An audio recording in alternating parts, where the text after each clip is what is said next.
itti babal'achuu jalqabe sana biyya lafaa keessatti biyya sadii ta'anii Jaappaan, Xaaliyaanii fi Jarmanii ta'anii yeroo isaan lolutti ka'anii Ameerikaanonni warri Awurooppaatii fi keessumatti warri Awurooppaa warri West jedhaman kunii fi Raashaan lola guddaa qabu turanii yeroo sana Raashaa kan geggeessaa ture Staaliin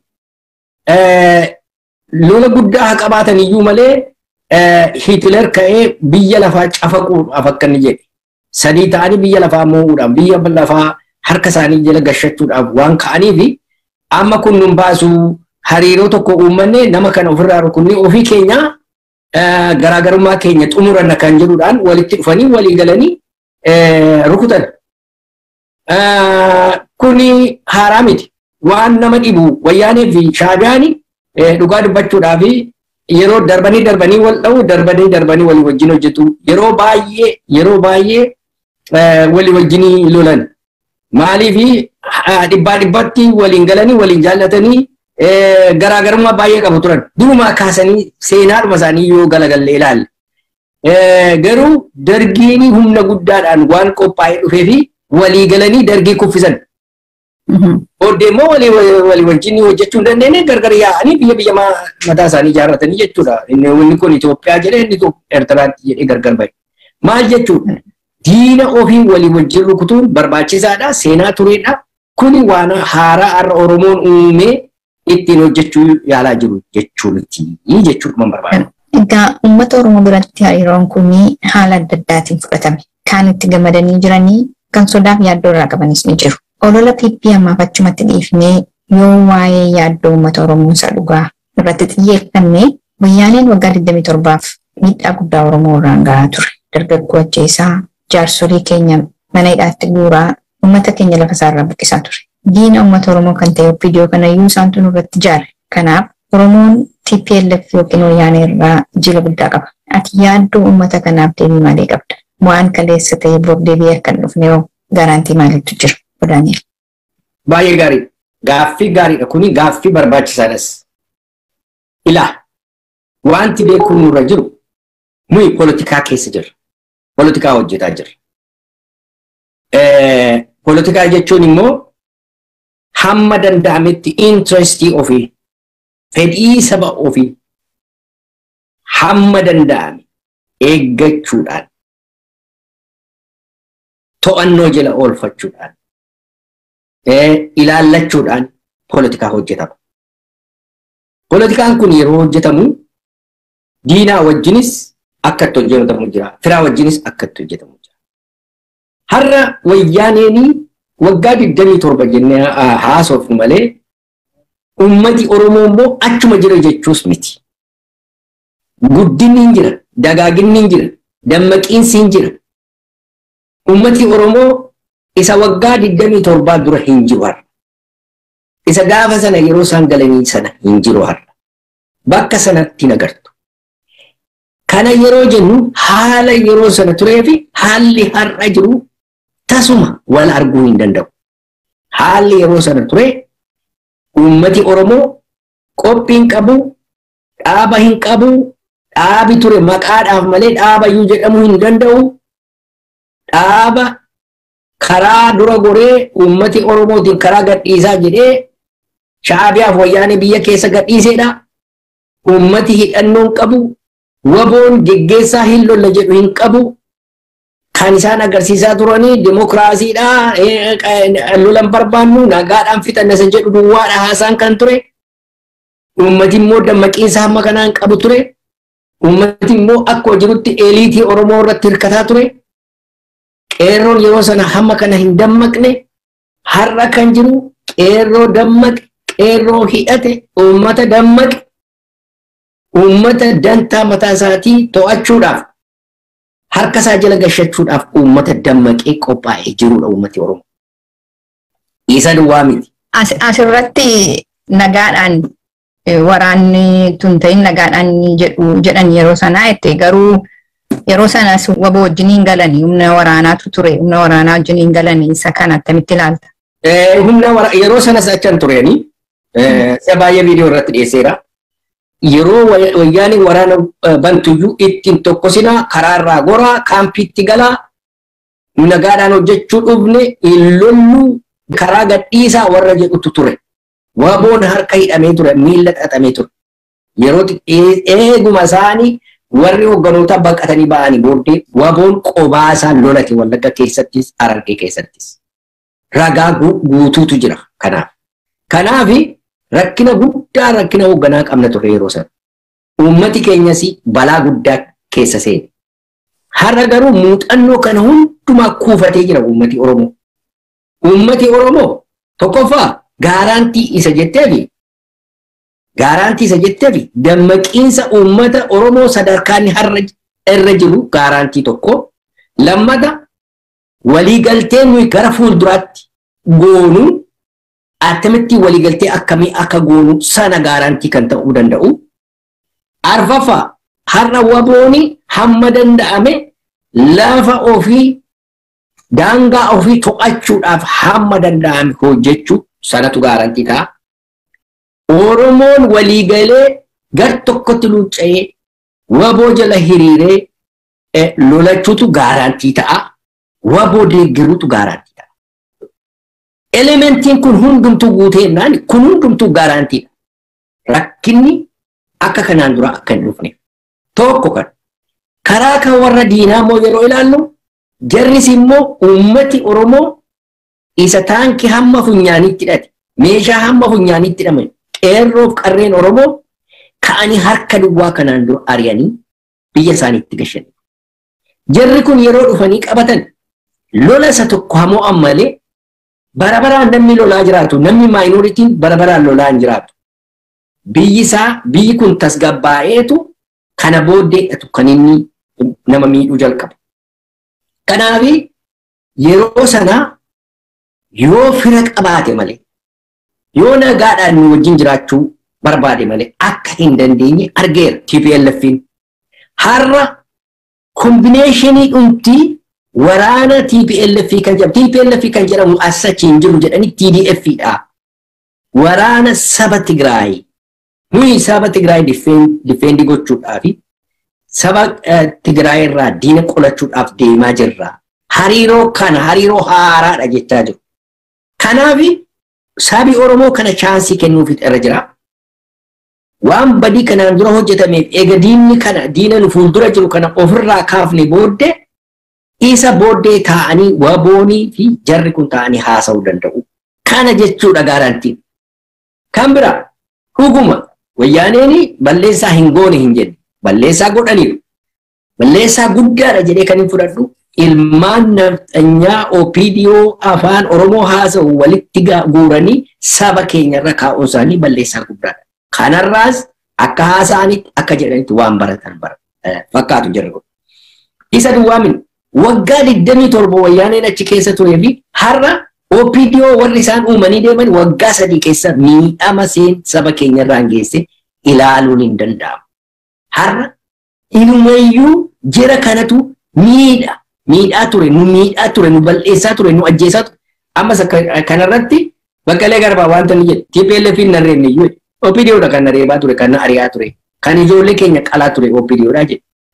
Isaan ni jedhe sana hundumaa fudhanne iyyuu tun ta'ini kana akka fakkeenyaatti hin fide. Kanaaf fakkeenya maaliif hin fudhadhe?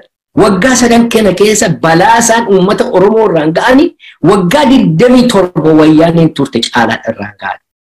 Kanaaf har'a deemni eenyu? Wayyaaneen kan isaan jedhani nu duwwaaminii yeroo sana ihaaddaq isa jedhamutu biyya bu'aa ture. Yoo responsibilitiin fudhachuun dhufe nus hamma kan keenyaa fudhanna warri hojii kan balleessaa badii saba Oromoo irratti hojjetanis responsibilitii isaanii fudhatu. Nus hin fudhannaa jedhanii haasa'aa jiru. Kana hundumaa bira dabarree hin amannu jechuun egaa oopshinii isa kamii qaba uummata Oromoo? Oopshinii inni qabu Amaara isa har'a jiru. Isa Minilikiin boolla keessaa kaase. Isa Haile Sillaasee boolla keessaa kaasee biyya Oromoo gudeedaa jiru, fixaa jiru, ajjeesaa jiru. Isa amannaa? Abiyyiin amannaa? Akka keenyaatti kaasuu fi bara 91-92 TPLF daangaa eegna jedhanii gara daangaa Sudaanitti gad darban. Yeroo eeggatanii yeroo ol deebi'anii karuma sana rukutaa ol deebi'an. Kanarraa maaltu baratan? Wanni akkasii deebi'ee akka hin dhufne Obbo maal gorsita? Yeroo balaa kanaan dura nurra ga'e sana har'aa wajjin walitti finne ilaallu yeroo sana maaltu ture? Yeroo sana ummati Oromoo completely gowwoomfamee ture. Karaa gadhiisaa jedhamee ummati Oromoo iyyuu ka'ee lolachuudhaaf yeroo jedhu wayyaaneen ofisheetii iyyuu sodaattee baqachuutti kaatee turte yeroo sana. Hoogganoota yeroo sana jirantu akka wayyaaneen gaddabartee hamma daarii Suudaanitti deemtu kan godhe isaan. Kan karaa hoogganoota eeggattu hoogganoota Oromooti. Hoogganoota ABO yeroo sanaatu dabarse. Agrimentii kaampiitti galan kan jedhan kanas kan tole jedhe ummati Oromoo utuu hin irratti hin dubbatin irratti hin mari'atin kan dabarse isaan. Amma ummati completely akka jirutti afaan faajjii keessa liqe. Karaa tokko dabarsaa jedhu karaa tokko wayyaaneen dhukaasatti bantee. Ummati kana gidduutti gaaga'ama hammana hin jedhamne keessa seene. Kanaaf kun akka hin taane kanarraa maal baranna? Har'a hariiroon jiru kun diina kana walii wajjin hariiruudha. Hundumtuu wayyaanee haa ta'u, WBO haa ta'u iddoo mataa isaanii qabatanii to'achuudha. Diina of keessa deemsisuu dhiisuudha. Hidhannoo heddummeessuudha. Uummata ofii kakaasuudha. Eeggadda akka marroon jedhe fakkeenya gaarii dhiyeessee ture. Wanta isaan hojjetaa jiran lafa libereetii godhan hundumaatti lafa sana hundumaatti uummata keessaa nama baasanii nama naanna'aa sana to'atu. Nama naanna'aa sana bulchu yeroodhaaf kaa'ataniitu hamma tokko aarmii godhaniitu bira darbu. Lafa hundumaa lafa to'atan hundumaatti kana godhaa deemaa jiru. Maanni kana jechuun egaa niwukileesii bu'uura mootummaa Oromoo gara fuulduraa uumaa deemu ijoollee kun. Kuni wanta deeggaramuu qabuudha, wanta ta'uun irra turedhas. Kanaaf kan isaan gochaa jirani bu'uura mootummaa sana bakka bubuusaa deemaa jiru. Isaantu ofijjeeraa, isaantu naannaa isaanii to'ataa. Diinni akka keessa hin deemne isaantu gochuu jalqaba. Itti gaafatama sana uummatichatu fudhataa jira har'a akkama jiru. Inni kun egaa waan baay'ee gaarii waan seenaa keessattis guriilla waarfeeriin tokko kan inni hojjete biyya isaa libereetii godhe akkasittiin kan inni godhate. Guriillaan achi taa'ee gara fuula duraa deemee diina waan loluufi naanna'aa jiru hundumaa yeroo qabatu naanna'aa sanatti nama filee caasaa diriirsee darba. Akkasittiin intu biyya qabataa deema jechuudha. Maannee yaade kana maannee sana irratti itti gaafatamaa duwwaadhaa wajjin quunnamtii uummatee wanta darbuun irra jiru karaa isaa dabarsa uummata isaatti jechuudha. Akkasittiin ijaaraa deemaa jiru. Istiraakcharii akkasii diriirsaa deemaa jiru. Kanaaf kun baay'ee nu gargaara jechuudha. Badhaadhinni yookiin pippii warri isaanitti galanii hariiroo WBO'tti deef kana ifatti baasanii balaaleffataa jiru. Wayyaaniin diina Oromoo waan ta'eef hariiroo waliin ummachuu hin qabdan jedhanii bira fakkaatanis gorsuu jalqabaniiru. OPDO'n waggaa 27 fira ta'anii fi wayyaaniif hojjechaa turanii diinummaa wayyaanii har'a waggaa 30 booddee damitti mul'ate. Kana namaan jechuuf mooraalii isaa ni qabu. Oromoota olola isaanii kana dhaga'u gorsa maalii qabda? Gaaffiin kuni nama qaanfachiisa haasa'umti isaas deebisuun isaas nama qaanfachiisa. Maaliifi jedhe. Jarri gadi ba'anii har'a gorsan kuni Oromoo sabboonaa kan jedhamu akka jirutti mana hidhaa keessa kaa'aniitu nama gorsu. Uummata Oromoo, shamarree Oromoo, haadholii Oromoo, haadhaa fi intala wal biratti ciibsanii isaanii gudeedu utuu gurra isaaniitiin dhaga'anii, ija isaaniitiin arganii. Ijoollee xixiqqoo dargaggoo karaa irratti utuu isaan rasaasaan haleelanii gabaa keessatti ajjeesanii. Utuu isaan begiif gidaamii keessatti summii helikoophteraan facaasanii namniif sa'ii utuu ija isaaniitiin arganii. Kumaandi poostii irra kaa'anii Oromoof Oromiyaa utuu gubaa jiranii. Utuu uummanni akkasittiin iyyuu mana hidhaatti guuramee Oromoo kan jedhamu Oromummaadhaaf mana hidhaatti guuramee darara hammana hin jedhamne seenaa keessatti darara hammana hin jedhamne utuu irra ka'aa jiru. Kuni kan Oromooti. Mee Tigraay keessatti wanta isaan hojjetaa jiran ilaala. daba ilmaanni Habasha ilmaanni nafxanyaa kunii fi eliitiin Amaaraa warri Fooxaa Labaashii fi eliitiin Amaaraa hojjetaa jiranii waan gurra namaatiin dhaga'uu nama sukanneessu waan safuu alaa ta'e nama karaa irratti ijoollee dargaggoo rashanaa jiru ajjeesaa jiru nama manaaf wanta namni qabu hundumaa gubaa jiru bal'eessaa jiru biyya gubaa jiru ija isaaniitiin arguu gurra isaaniitiin dhaga'u iddoo isaaniin qaaneen kana yeroo dhaga'u yeroo isaan dhaabatanii wayyaaneen diina waggaa 27 jedhanii haasa'an tokkoffaa wajjin hojjetaa turan harka lafa jalaatiin uummata Oromoo diigaa turan OPDO sataatu hogganoota har'a adda bilisummaa Oromoo keessaa harka kenne yoo ta'an Oromoon kana madaalarra kaa'ee ilaaluu qaba ija isaanii dunuunfatanii garaa isaaniitiif yookiin sodaadhaaf lafa dhannu hin qabnuudhaaf uummata Oromoo darara hamma kana irra ga'aa jiru. Woboo har'a kana oolchuudhaaf carraaqaa jiru. Uummata isaatiif dhiiga isaa lolaasaa jiru. Dura dhaabatanii uummata Oromootiin diina la kunnoo diina isa sana kunnoo diina isa wayyaanee jedhamu isa bineensa isa eegee qabu isa gaafa qabu sitti dhufaa jira. Ilma Minilik ilma Haile Sillaasee isa harka mure isa harma mure isaan hirkaa nyaataa dhugaa isaanii wajjin wiskii dhugaa dhiiga Oromootiin afaan wal haqaa kun baay'ee sheemii guddaadha. Nama akkas godhutu gadi bahee har'a uummata Oromootiin wayyaaneen sitti dhufee maaliif uummata Oromoon dhiisan isaan maa yaadda of uummata Oromoo kanaaf uummati Oromoo akka isa baasutti ilmaansaa marrumaansaa keessaa yaa'ee har'a bosona keessatti galee isa lolaa jiru wajjin dhaabatanii furmaata mataa isaanii haa argatan uummata Oromoo. Eega kana hundumtu ija isaan jaamse dantaan mataa isaanii ija isaanii jaamse gadi ba'anii akka saasa'u ta'e ani kan piippiin hin dhibu piippiin ilmaan Habashaatti akkuma jirutti. Kan isaanii homaa hin jiru maaliif tokkoffaa yoo humni alaa moo'aa dhufe jarri kuni manni isaanii karchallee itti gaafatamu badii kan kanaaf waan barbaadan sobanii kana jalaa mo'uu barbaadu isaan. Warri kan biraa warri Oromoo hoogganaa turre jedhu kan gadi ba'anii yeroo akka saasa'anii nama eenyummaa isaa gate tokkotu taa'ee achi keessaa natti mul'ata TV keessaa yeroo ilaalu. Kanaaf jara kana dhaggeeffachuun uummata Oromoo badiidha. Kun xiinxala guddaa isin barbaachisu beekumsa siyaasaa isin barbaachisu homa tokko hin barbaachisu. Kuni ifaa ifatti uummati Oromoo akka inni kana afaan isaa keessaa tufeeggatu akka inni gurra hin laanneefini uummata Oromoo gaafadha. Carraa kana fudhadhe. Mootummaaf paartiin badhaadhinaa kun Oromummaa balleessuu barbaada. Federaalizimii balleessanii Itoophiyaa alaabaa tokkoof afaan tokkoon bakka buusuu yaalu. Kun immoo ummatoota impaayera sana keessa jiran gara caalaatti diinummaadha. Kana jechuun TDF yookiin uummata Tigraay waliin ammatti diina tokko qabna jechuudha. Eega diina kana moonee kufifnee booda maaltu ta'uuf adeema? Kun kan itti yaadamuu qabu amma. Kanaaf Obbo maal gorsita? Galata guddaa qabda. Amma lola keessa seenneerraa mootummaan kun jiguutti adeemaa jira. Mootummaan kun hin jiga jechuudha.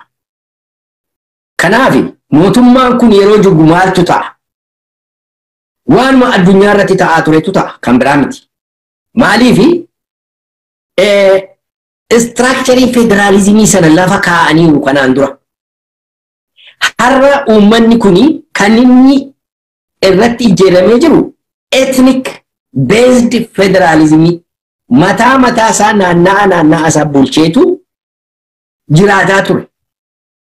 Soba isa ta'u, dhugaa isa ta'u, wayyaaneen harka olaanaa isa qabaattu waan barbaade haa ta'u Itoophiyaan lu'alaawwinnat jedhanii harka Habashaa harka Amaaraa jala gashuudhaaf afaan tokko, alaabaa tokko, maaloo tokko, Oromummaa balleessinee kana goona isa jedhu ala federaalizimii isa jedhu isa uummata hundumaa hammatee mirga sabaaf sablammii eegee isa jedhu isa yeroo wayyaaneen turte isatu beezii sanaati.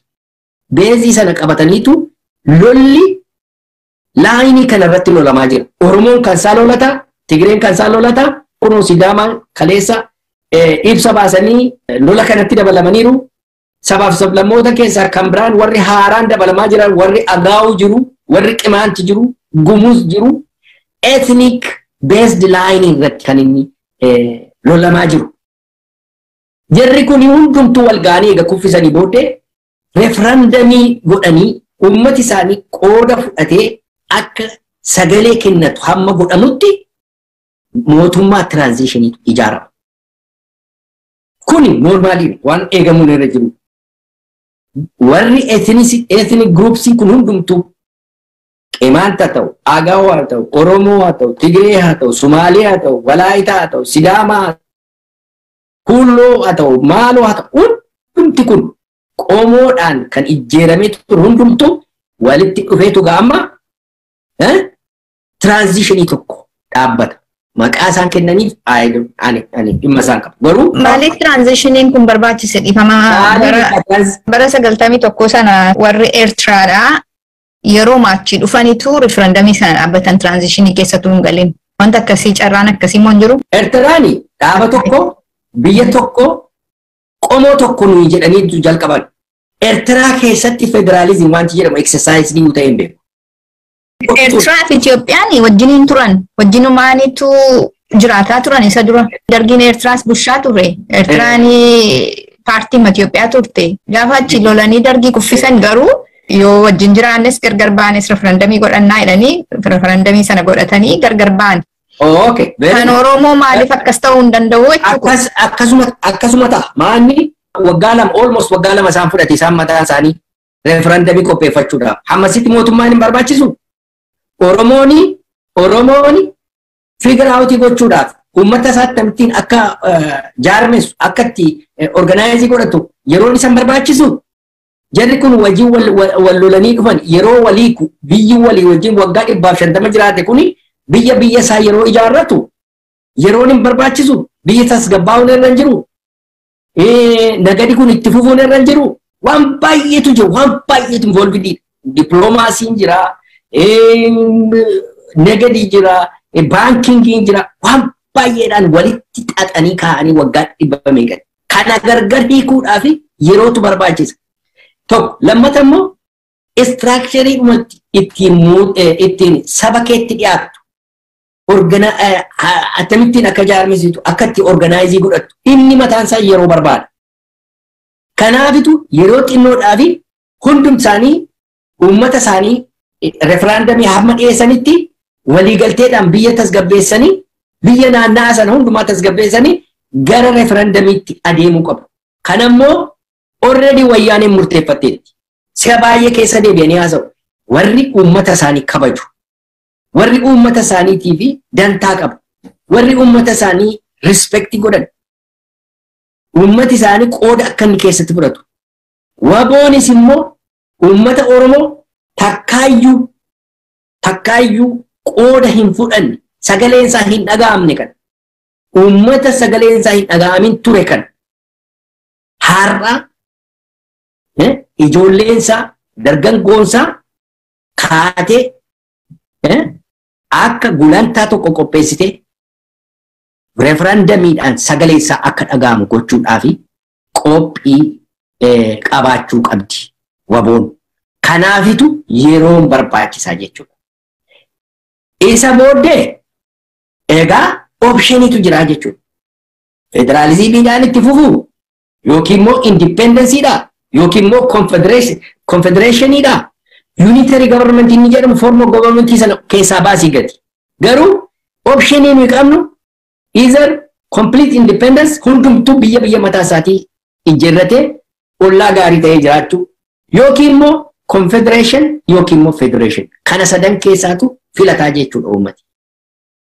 Dhaabbileenis kanarratti laayinii kanarratti hojjetu jechuudha. Gara filannoo sana referendamii sanaatu hin gahin dura akkaataa itti referendamii sana geenyutu maqaa Itoophiyaatiin hundi wal ga'ee lafa sana ga'uun irra jiraayi.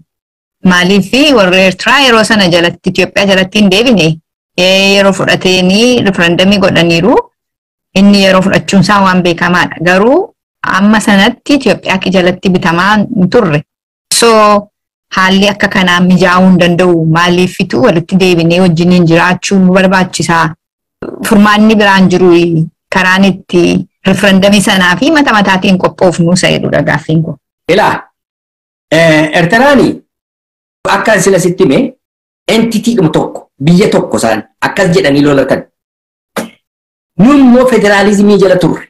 Baay'een isaanii nation and nationalitiesini federalizimii sana barbaanna walitti deebinee walii wajjin jiraachuu barbaanna jechaa jiru. Kuni xinnoo ishee complicationii uuma. Diina tokko qabna yeroo wajjin rukuttu nuufis yeroo nuu kenna. Nationality garaagaraatiifis yeroo kenna. Tokko kana. Lammata immoo Itoophiyaa keessa kan jiraatu sabaaf sablammii mataa mataa isaati. Oromoo, Sidaama, Walaayitaa, Tigree akkas jenneetu walitti dhufu. Eertiraan garuu Eertiraadhuma jedhee walitti dhufe. Gidduu isaanii waa tokko hin jiru. Federeeshiniin hin jiru, dimokiraasiin hin jiru, waa tokko hin jiru. Isaayyaas kan murteessu. Tokko kana naa qaban. Lammata immoo yeroo hojjettu kana international viewnis ilaalamuu qaba. Amma Eertiraan yeroo sana referendamii haa godhattu malee osoo Itoophiyaan yeroo sana referendamii ishee kana fudhadheeraaf jechuudha baateetti ta'e har'a biyya lafaarratti Eertiraan akka Somaaleetti utuu recognize hin ta'in jiraatti ture. Biyyi recognize godhee hin turre. Jalqaba mallastuu saayinii godheef. Kanaaf immediately bilisa ba'an. Referendamiin si duwwaadhaaf miti. International community'dhaaf barbaachisa. Legitimize gochuudhaaf biyya kee governmentii kee legitimize gochuudhaaf seeressuudhaafitu barbaachisa. Referendamiin uummata koo gaafadhe uummati koo kana barbaadaa jetta. Maaliif addunyaan kun walitti xaxaadha. Biyya lafaatu qubattidha. Kanaafitu biyya lafaatiifis deebii laattaa jechuudha. Recognition argattaa jechuudha. Kophaa kee homaa gochuu hin dandeessu.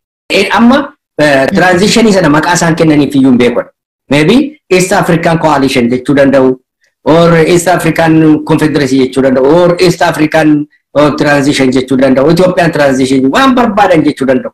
Neemii gochuu danda'u. Isa min ishuunsa. Oromoon garuu har'a lafa kana hundumaa dhuunfatee mootummaa mataa isaatii ijjeerrachuudhaaf qophaa'eera. Eertiraa already almost structure hundumaa qopheeffataniiru. Security qabu turanii, maal qabu turanii, immediately dargii kan replace godhu qabu turan. Har'a Oromoon immediately kan replace godhu qaba. Hin qabu. Reefuudha waboon lolee dhufaa jira. Osoo wabooni lagatti of ijjeeree mootummaa ijjeerratee structure diriirfatee ganda tokko bushatee regionii tokko keessatti of ijjeeree dhufeera ta'e yes wanta akkasiin ma danda'ama easy hin danda'ama. Garuu har'a wabooni lolaa mootummaa niwukileesii isaa lafa kakkaataa reefu structure gochaa jira. Har'a automatically yoo kun jige meesii keessatti lafa dha'ee inumayyuu Oromoon iyyuu walitti galagalee wal fixuu danda'a. Kanaafitu yeroodhaa fi amma dhaqee irree isaa jabeeffatuttitu transitionii kanatti seenuun barbaachisaadha. Akka natti fakkaatu. Ammuma kaadee ammuma referendamii qopheeffadha. Veehikilii isaa hin jiru. Economic veehikilii hin qabu. Political veehikilii hin jiru. Structurein hin jiru. Waan baay'eetu si hanqata. Kanaafitu sana hundumaa hamma mijeeffatuttitu saba hundumaatii wajjin mootummaa tokko waggaa lamaaf dhaabbattee referendamii irratti walii gala. Referendamiin kun egaa uummata kee yeroo barsiiftu garamitti adeemna isa jechuudha. Barsiifatta uummata kee. Kana booddee uummati kee piroosesii third partiin illee international community lafa jiruttitu akka inni legitimized ta'uu fi jara kana affeerteetu geggeeffattaa jechuudha.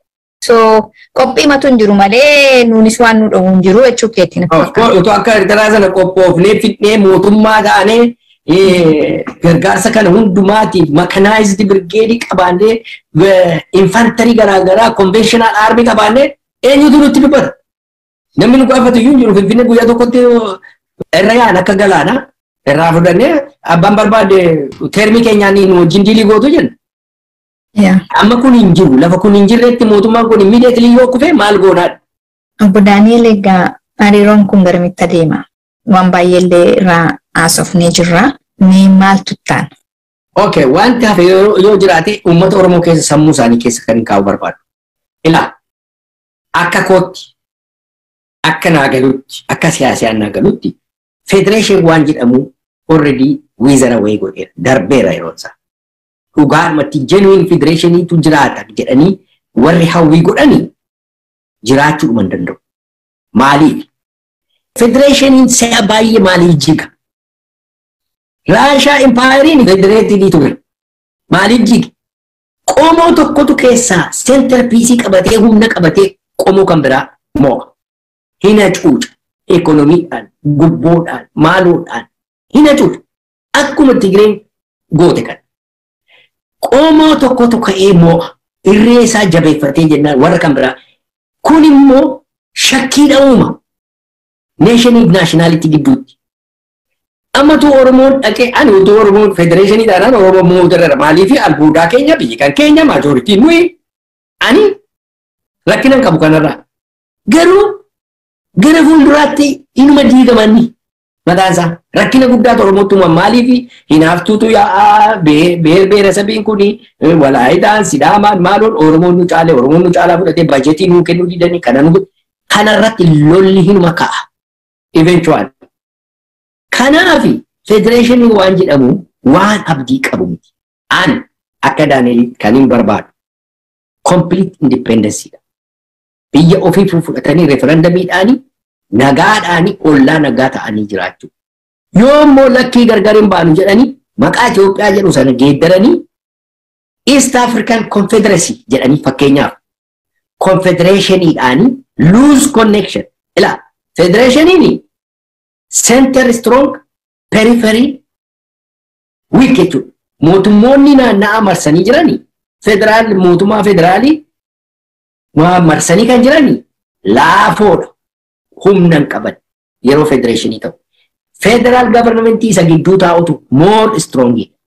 Garuu confederation yeroo ta'u mootummoonni naanna'aa confederation sana marsanii jiranii isaantu jaboodha. Centerii laafaadha.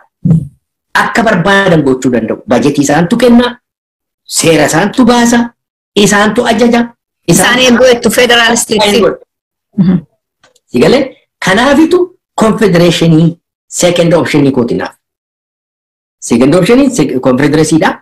Waan akka security wal arguu dandeenya. Yoo barbaadne defense mataa keenya qabna, alaabaa mataa keenya qabna. Even United Nation keessatti alaabaa mataa keenyaatti bakka bu'oota qabaachuu dandeenya.